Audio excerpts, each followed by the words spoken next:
أعوذ بالله من الشيطان الرجيم بسم الله الرحمن الرحيم وصل لربك وانحر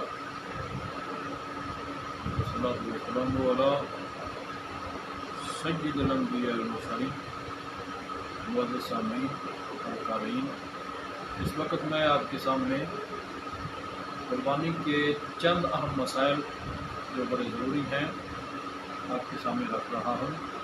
توجہ کے ساتھ سماعت فرمائیں۔ یہ مسائل ہر قربانی کرنے والے کے لیے جاننا بڑا ضروری ہے۔ مسئلہ نمبر 1،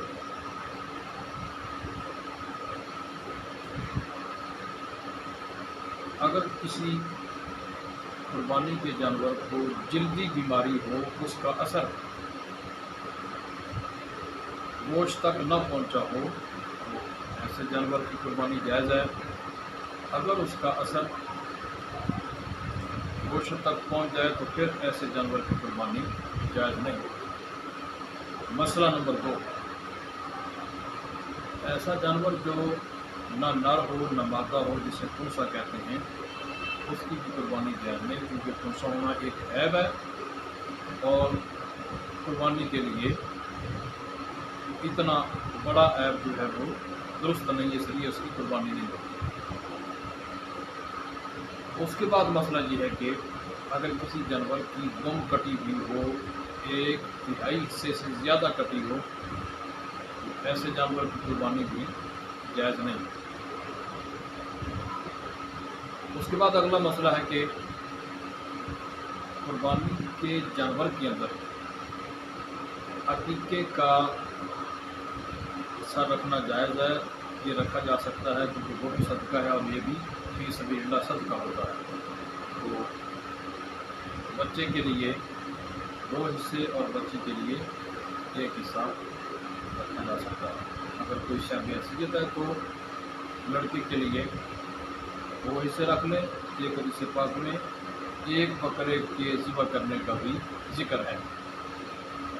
اب اس کے بعد یہ ہے کہ ایسا جانور جس کی زبان کٹی ہو اور جس کی وجہ سے وہ چارہ نہ کھا سکتا ہو، ایسے جانور کی قربانی بھی جائز نہیں ہے۔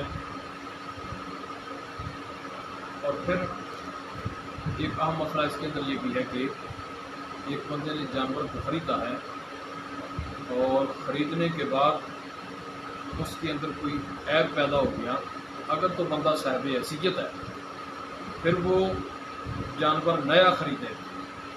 اگر غریب بندہ ہے، اس نے پہلا جانور بڑی مشکل سے خریدا ہے، دوسرا نہیں خرید سکتا، تو اس کے لیے وہی کافی ہے، اس کے لیے جائز ہے، اس کی قربانی ہو جائے گی۔